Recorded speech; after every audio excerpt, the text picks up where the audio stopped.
go squat, squat, squat, squat, squat, and squat.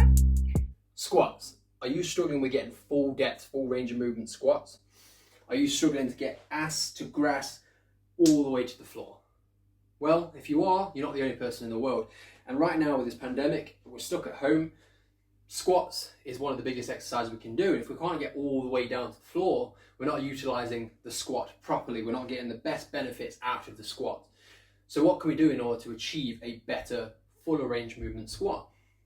Well, there are mobility and strength issues that are involved with squats, but this video isn't about that. We'll go into that into a part 2 later on in the next video. So subscribe now and you'll get the second part about mobility and strengthening up for your squat. But this particular one is about hip mobility. So what do I mean by hip mobility? Essentially, this is down to your genetics.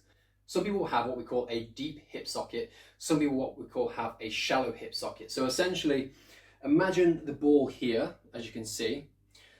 This ball here is thicker for some people and thinner for the others. So if you've got one like a plate, you should be able to get more of a neutral stance, so that shoulder width apart of the feet, and you should be able to squat all the way down without having a posterior pelvic tilt.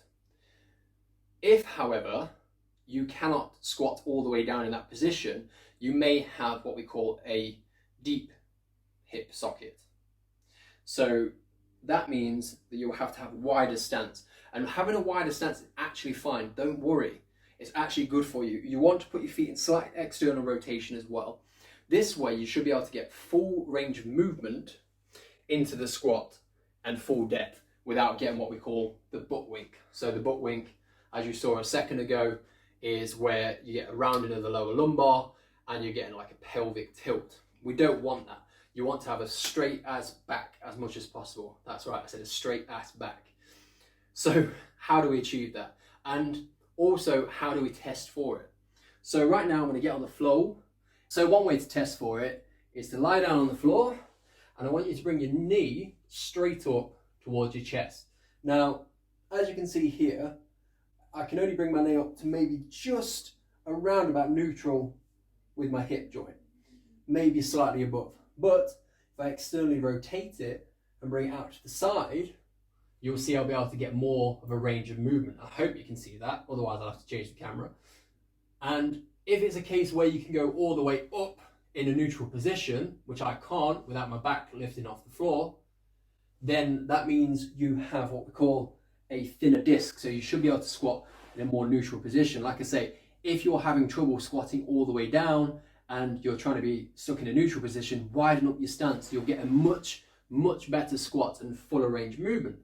If, however, you're still struggling with that particular position and you're still struggling to get full depth squat, subscribe to this channel for that next video that's coming in some days, weeks. It could be any time because I've been infrequent with my videos recently, but subscribe, make sure you get on this channel, share this video so people understand that there are different positions, different width positions for your squat that are all fine. There is not one way of performing the squat.